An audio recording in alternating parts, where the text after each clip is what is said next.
Welcome to Patent Pod Chat with noted inventor and patent attorney Chris Majorana. Each week, Chris answers your questions on patents, trademarks, and inventions. Now, here's Chris Majorana. Chris, what is a patent appeal? So when the Patent Office first examines a patent application, they issue an office action that typically has at least some sort of rejection to the claims, although it could be just an allowance of all the claims. The prosecution process in modern times, they call it streamlined prosecution, which means you get one chance to amend your claims. After you amend the claims, the Patent Office is either going to allow them or continue to reject.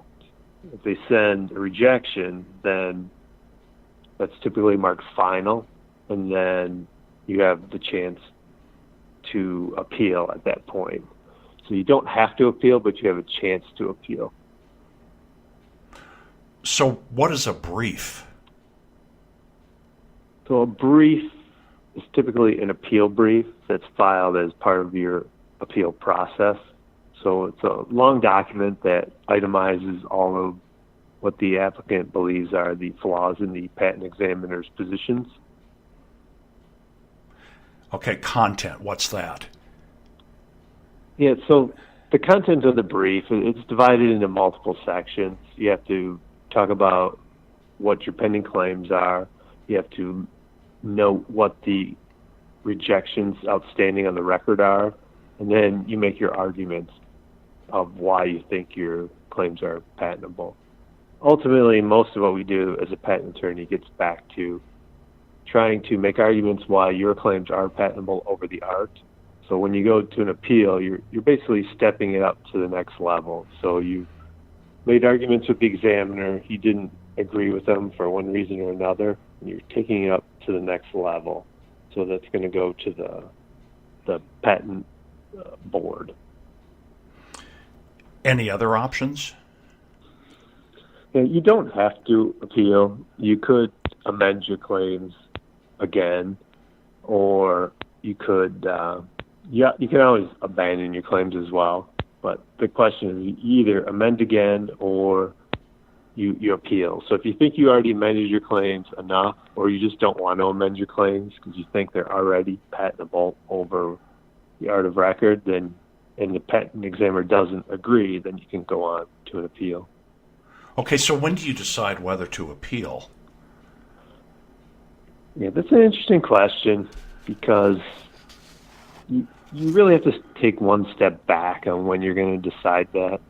So we look at an after final rejection from the Patent Office and decide at that point pretty much whether we're going to appeal. The first step is, do we need to amend the claims to get past this rejection for the art that's outstanding?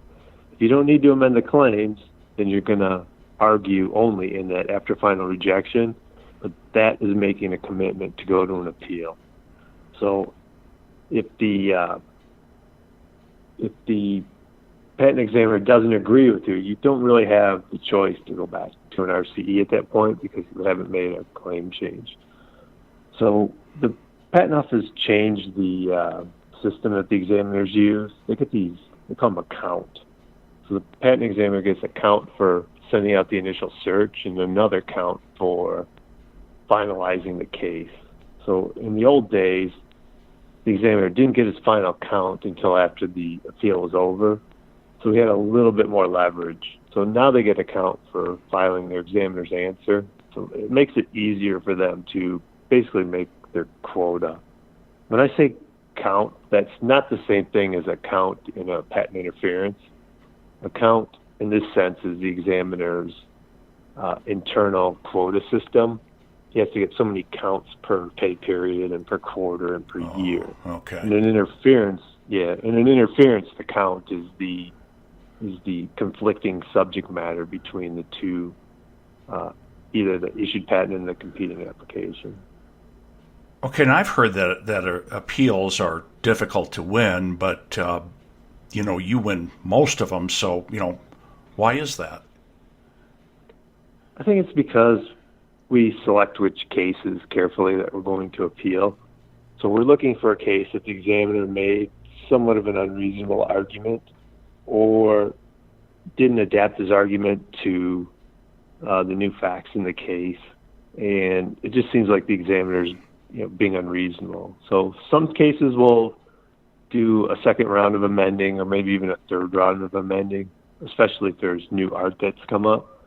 But if the examiner really hasn't brought up anything new and we think we have a strong case for an appeal, then we'll appeal it. So we don't appeal that many. I think we do maybe 1 or 2 per quarter, so that we're not just giving up to the examiner's arguments on all the cases, but we appeal enough that we have that as a backup position. It's a little bit like a bluff in poker. So you don't appeal every time, but you appeal enough so that they know that's a possibility.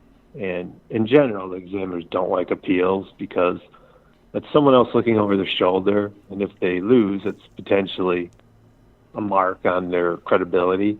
It doesn't hurt them on their overall ranking at the patent office, but it's a negative for them because someone else is saying, "Hey, you were wrong on this, and the attorneys were right." Yeah. Okay. Yeah, that makes sense. So how long does it take to get a decision? Yeah. What's interesting is the board now is claiming to be fairly backlogged with these things.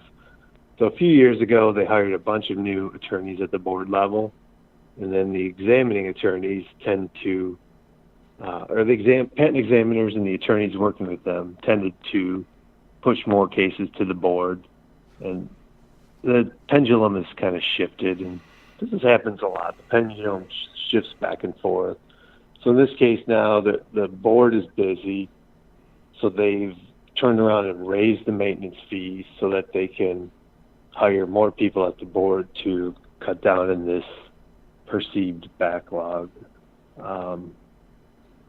So I think we have the oldest one is like 3 years out, but most of them come back in about 2 years, which does seem like a long time. But the good part of it is you do get a patent term adjustment if you win a successful appeal. If it's an important patent, those extra years in the PTA get added to the end of the patent, so it potentially could be even more valuable. Thank you for listening to Patent Podcast with noted inventor and patent attorney Chris Majorana. Join us next time as Chris answers your questions on patents, trademarks, and inventions.